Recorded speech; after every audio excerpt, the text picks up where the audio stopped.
Hello guys, मैं हूं अंजलि, आपके अपने चैनल कॉमर्स विद अंजलि में हाजिर हूं एक नए वीडियो के साथ।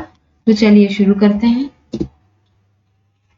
ये हमारा अकाउंट्स का पार्ट 2 है। ऑलरेडी हमने पार्ट 1 कर चुके हैं, तो अगर अब तक नहीं देखा है तो जल्दी से जाइए और देख लीजिए। Introduction to bookkeeping and accountancy हमारा चैप्टर 1। ठीक है, हमने ऑलरेडी बहुत सारे कर चुके हैं। अब आगे बढ़ते हैं। कैपिटल और ड्राइंग। कैपिटल क्या होता है? कैपिटल वो अमाउंट है जो बिजनेसमैन लाता है बिजनेस में स्टार्ट करने के लिए। बिजनेस को क्या करने के लिए? स्टार्ट करने के लिए बिजनेस को, मतलब या फिर बिजनेस को चलाने के लिए वो क्या करता है? अपनी ही कंपनी में अपना पैसा लगाता है, तो वो क्या है? कैपिटल है।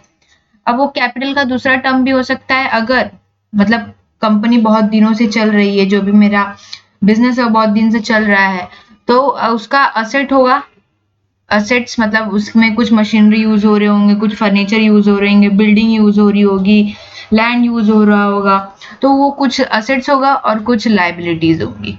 कुछ लाइबिलिटीज। ठीक है, अब लाइबिलिटीज में अब मैं इतने दिन से बिजनेस रन कर रही हूँ, चला रही हूँ, तो क्या होगा? कुछ मेरे उधारी के भी पैसे बाकी होंगे, कुछ लोग को मुझे पे करना होगा, कुछ मेरे क्रेडिटर होंगे। तो क्या मतलब मेरा असेट्स क्या होना चाहिए? ज्यादा होना चाहिए और मेरी लाइबिलिटी कम होनी चाहिए, तो भी मेरा क्या कैपिटल क्रिएट होगा। मतलब असेट्स माइनस लाइबिलिटी। मतलब एक एग्जाम्पल के लिए लेते हैं, मेरा असेट्स 50 लाख का है और मेरी लाइबिलिटीज 20 लाख की है। माइनस किया तो बचा कितना?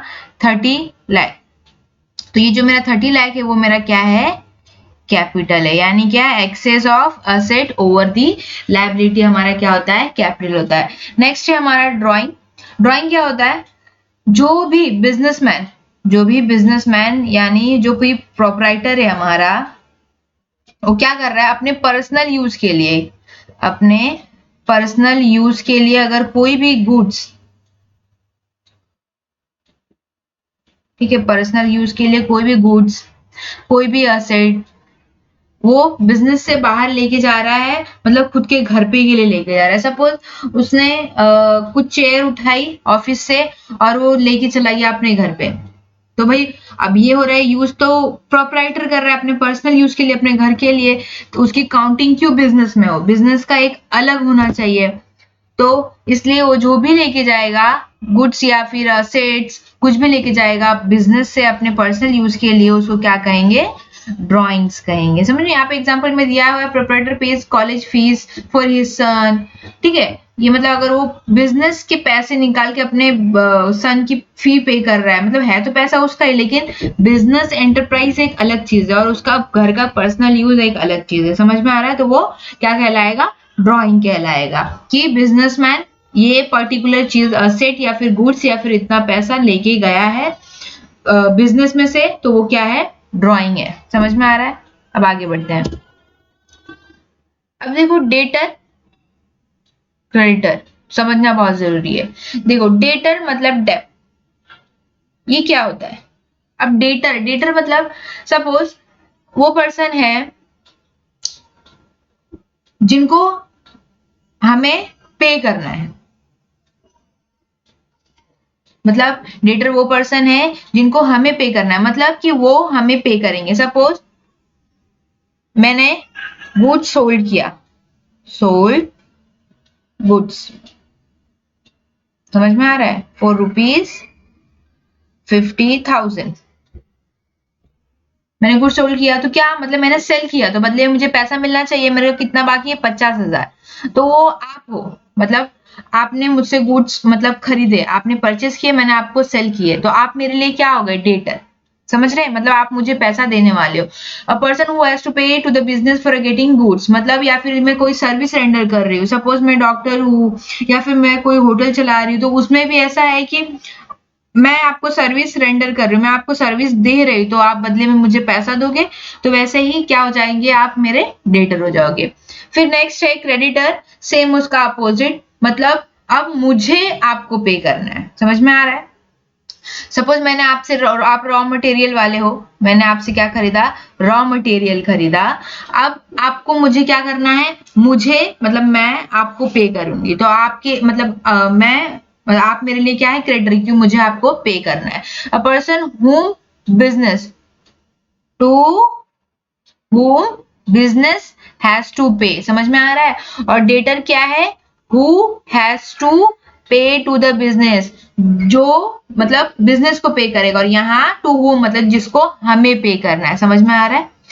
ठीक है, आगे है ये बैड डेब्ट्स। डेटर और क्रेडिटर जान गया, बैड डेब्ट्स भी बहुत इंपॉर्टेंट टर्म है। बैड डेब्ट्स ये होता है, अब देखो कुछ लोग ऐसे होते हैं जो पैसा ही नहीं देते। सपोज मैंने किसी एक पर्सन को दे दिया ए को 50,000, उसने मुझे 25,000 पे किया, लेकिन बोला 25,000 इन फ्यूचर दूंगा। उसने मुझे क्या किया, पे ही नहीं किया, या फिर फ्यूचर में दे सकता है या नहीं भी दे सकता है, मतलब उसका कुछ फिक्स नहीं है। तो वो मेरे लिए क्या कहलाएगा, जो मेरा 25,000 है उस पर्टिकुलर ईयर के लिए मेरा क्या हो जाएगा, बैड डेब्ट्स हो जाएगा।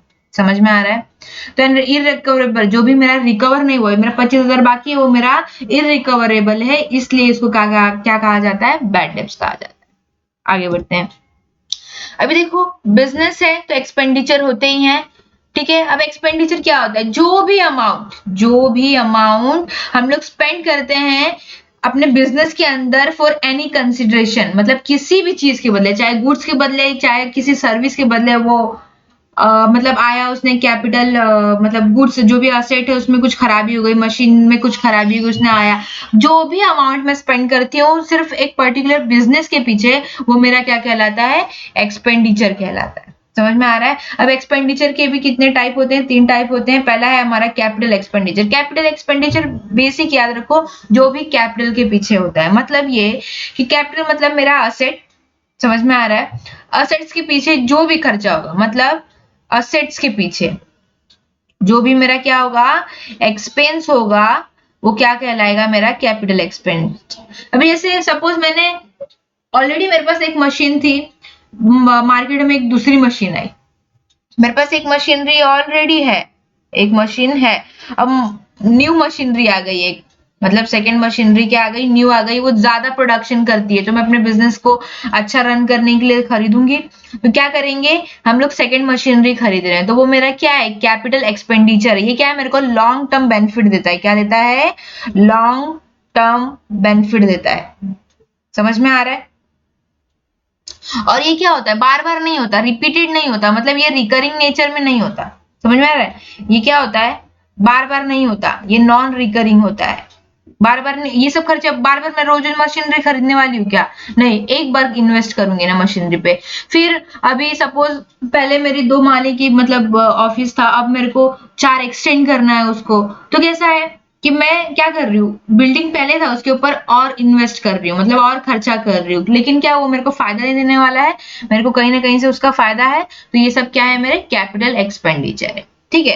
रेवेन्यू एक्सपेंडिचर, रेवेन्यू एक्सपेंडिचर वो एक्सपेंडिचर होता है जो मतलब मेरे को इन फ्यूचर, मतलब इन फ्यूचर मेरे को क्या कुछ फायदा नहीं देने वाला है, लेकिन वो क्या है, वो जरूरी भी है, मतलब उसकी नीड है।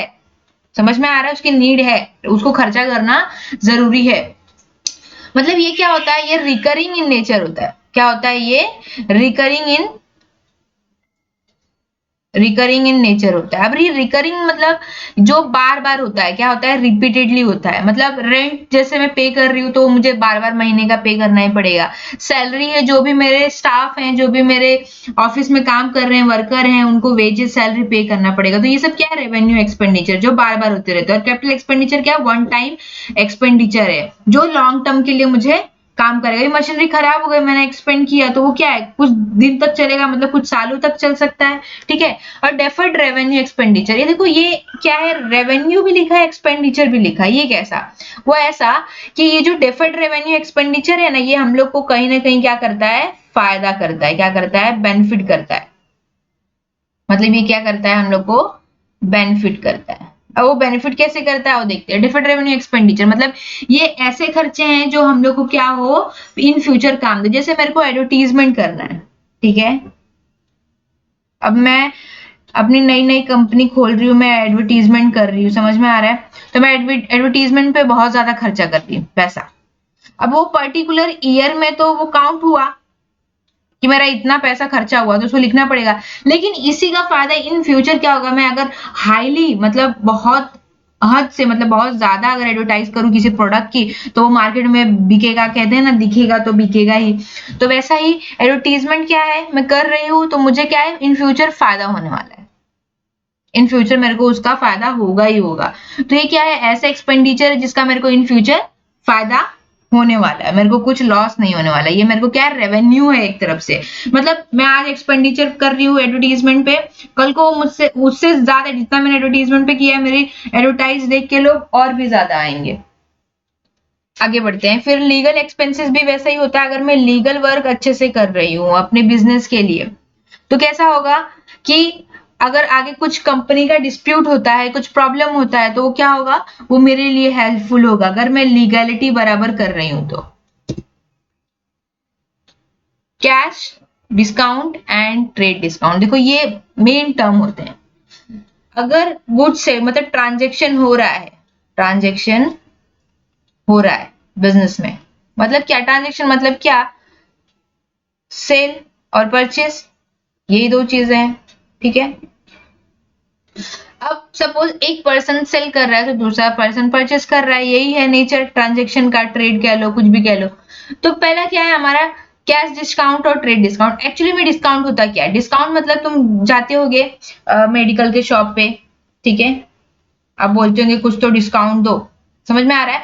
तो सपोज 1000 का बिल हुआ और वो आपको क्या कर रहा है, 5% का डिस्काउंट दे रहा है, तो आपको 950 ही पे करना पड़ता है, समझ में आ रहा है। तो ये 950 मतलब पहले 1000 बिल था, लेकिन हमको 950 पे करना पड़ रहा है। हमको 950 से मतलब है, हमको वो 1000 से मतलब नहीं है। 5% हम लोग को डिस्काउंट दिया, समझ में आ रहा है। तो यही जो डिस्काउंट है उसको नाम दिया कैश डिस्काउंट और ट्रेड डिस्काउंट। अब ट्रेड डिस्काउंट और कैश डिस्काउंट क्या होता है, देखो सबसे पहले ट्रेड डिस्काउंट जान लेते हैं। ट्रेड डिस्काउंट, आप गए किसी शॉप पे, समझ में आ रहा है, किसी शॉप पे गए और आपने क्या किया, 2000 का गुड्स खरीदा, समझ में आ रहा है, आपको पे करना है। फिर आपको जो सेलर है, जो सेलर है उसने क्या बोला कि आप 10% टीडी ले लो, यानी ट्रेड डिस्काउंट ले लो, समझ में आ रहा है, ट्रेड डिस्काउंट। तो 10% 2000 का 10% कितना होगा, 200। तो माइनस करके मेरे को कितना पे करना पड़ेगा, 1800। मेरे को सिर्फ और सिर्फ 1800 ही पे करने पड़ेंगे। अब ये मेरा क्या है, ट्रेड डिस्काउंट। ट्रेड डिस्काउंट जो होता है वो मतलब आपको सेलर अपनी तरफ से दे रहा होता है, ठीक है। वो जो ट्रेड डिस्काउंट है वो ना किसी को लॉस है ना किसी को प्रॉफिट है, मतलब ना सेलर को फर्क पड़ता है उससे, मतलब ना सेलर का लॉस है और ना ही बायर का लॉस है, समझ में आ रहा है, क्योंकि उतना वो डिस्काउंट ट्रेडिंग पे है, समझ में आ रहा है, किसी का लॉस नहीं है। लेकिन अब कैश डिस्काउंट, कैश डिस्काउंट क्या होता है, अभी आपने उस सेलर को क्या बोला कि 1800 है ना, तो एक काम करो मेरे को मतलब अब बाद में मैं आपको पे कर दूंगा, ठीक है। तो सेलर बोलता है कि आप मुझे 1800 अगर पूरा अभी दे रहे हो, जो 1800 ये पूरा अभी दे रहे हो, तो मैं आपको और डिस्काउंट दे देता हूँ, समझ में आ रहा है, मैं आपको और डिस्काउंट दे देता हूँ। तो ये जो ट्रेडिंग है मतलब 1800 के ऊपर उसने आपको 100 रुपीज का और डिस्काउंट किया, तो आपको कितना मिल रहा है, 1700 में वही प्रोडक्ट मिल जा रहा है, समझ में आ रहा है, जो है हमारा ट्रेड डिस्काउंट और कैश डिस्काउंट। आगे बढ़ते हैं। ये भी एक टर्म है सॉल्वेंट, और ये solvent and insolvent. Solvent, solvent मतलब भरपूर, पैसे से भरपूर, समझ में आ रहा है, और इनसॉल्वेंट मतलब कंगाल। तो अभी सॉल्वेंट मतलब, सॉल्वेंट वो पर्सन होता है जिसके पास पैसे हैं, मतलब क्या, मनी है। अब मनी है मतलब किसी के पास कितना भी हो सकता है, लेकिन उतनी मनी होनी चाहिए जितना उसका मतलब, जो भी मनी मतलब, मनी का दूसरा नाम हम लोग एसेट्स और कैपिटल कहते हैं, ठीक है। तो जो भी मेरा एसेट्स है, बिजनेसमैन की बात करें, मैंने पहले ही बोला है कि हम लोग एक बिजनेसमैन की तरह सोचेंगे, तो मैं बिजनेसमैन हूं और मेरे जो एसेट्स हैं वो इतने हैं कि वो मेरे लायबिलिटी के बराबर हैं या फिर मेरी लायबिलिटी से ज्यादा है, समझ में आ रहा है। तो जो भी मेरा असेट्स है और जो भी मेरी लाइबिलिटी है वो क्या है, लाइबिलिटी मेरी, सपोज यहाँ पे एक एग्जांपल ले लेते हैं, मेरी लाइबिलिटी है सॉरी मेरा असेट्स है 50 लाख और मेरी लाइबिलिटी कितनी है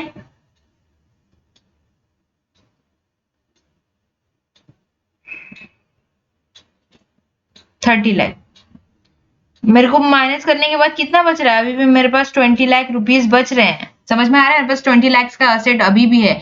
तो मैं क्या हूँ, सॉल्वेंट हूँ। मतलब ये कि मेरे पास इतना असेट और मेरे पास इतना मनी है मॉनेटरी टर्म्स में, या फिर इक्वल टू मनी है कि मेरे जितने भी खर्चे हैं, लाइबिलिटी है, जो भी मेरे पास कर्जे हैं, उसको पे करने के बाद भी मेरे पास कितना बच रहा है, 20 लाख अभी भी बच रहा है। तो मैं क्या हूँ, सॉल्वेंट हूँ। समझ में आ रहा है। इनसॉल्वेंट वैसे ही देखो, ये लोग अपनी जेबें बता रहे हैं कि हमारी जेबें खाली, और इनके पास क्या है, बिल है यहाँ पे, और इसके पास देख रहे हो पैसा ही पैसा है, पैसा ही पैसा है। ये क्या है, सॉल्वेंट है।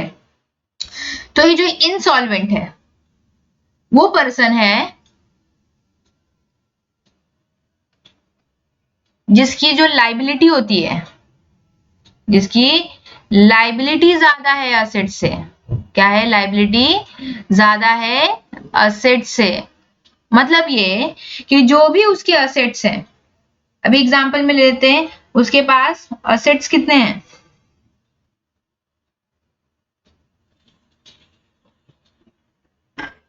उसके असेट्स 30 लाख हैं और उसकी लाइबिलिटी 50 लाख है। तो मतलब वो पे नहीं कर पाएगा, उसकी लाइबिलिटी ज्यादा है और उसका असेट्स कम है, -20 लाख हो रहा है। तो वो अपनी लाइबिलिटी क्या नहीं पे कर पाएगा, तो वो क्या कहलाएगा, इंसॉल्वेंट। आगे बढ़ते हैं, नॉट फॉर प्रॉफिट कंसर्न। मतलब ये कंसर्न मतलब बिजनेस। अब कुछ बिजनेस ऐसे होते हैं जो सिर्फ प्रॉफिट के लिए ही नहीं चलते हैं, वो कुछ सर्विस भी करते हैं। जैसे कोई कल्चरल एक्टिविटी को प्रमोट करना, कोई स्पोर्ट्स को प्रमोट करना। अभी एग्जांपल के लिए यहाँ पे हॉस्पिटल्स हैं, स्कूल्स हैं, चैरिटी। और ट्रेडिंग कंसर्न होता है जो सिर्फ और सिर्फ प्रॉफिट कंसर्न होता है, मतलब सिर्फ और सिर्फ प्रॉफिट मेकिंग के लिए ही रन करता है। गुडविल, गुडविल वो होता है जो बिजनेस का होता है ब्रांड। मतलब गुडविल क्या होता है, वो बिजनेस के लिए क्या होता है, फायदेमंद होता है। सपोज गुडविल फायदेमंद कैसे होता है, मैं बिजनेस रन कर रही हूँ, मतलब पर्सन ए बिजनेस रन कर रहा है, जिसकी कंपनी का नाम कंपनी बी है, ठीक है। वो अब तक अकेला रन कर रहा था। अब पर्सन बी है जो उसको ज्वाइन करना चाहता है, यानी उससे क्या करना चाहता है, पार्टनरशिप करना चाहता है। अब ए बोलेगा कि मैंने तो इतने दिन से अपनी कंपनी बी को चलाया है, तो मैं आपको, मतलब आप आओगे, आप डायरेक्टली मुझसे प्रॉफिट शेयर करूंगी। जो मेरी इतने दिन की मेहनत थी, जो मैंने गुडविल क्रिएट किया है, जो मैंने ब्रांड क्रिएट किया है, वो मैं कैसे ओवरकम करूंगा। तो पर्सन बी बोलेगा कि ठीक है, आपकी जो मेहनत है मैं उसके लिए क्या करता हूँ, आपको पे करता हूँ। मतलब वो कुछ अमाउंट क्या करेगा, पर्सन ए को पे करेगा बिजनेस में। तो वो क्या है, एक गुडविल है। वो गुडविल के तौर पे उस पैसे को पे करेगा। आगे है प्रॉफिट एंड लॉस। प्रॉफिट क्या होता है, जो भी मेरी सेलिंग प्राइस है, जो भी मेरी सेलिंग प्राइस है, और कॉस्ट प्राइस है।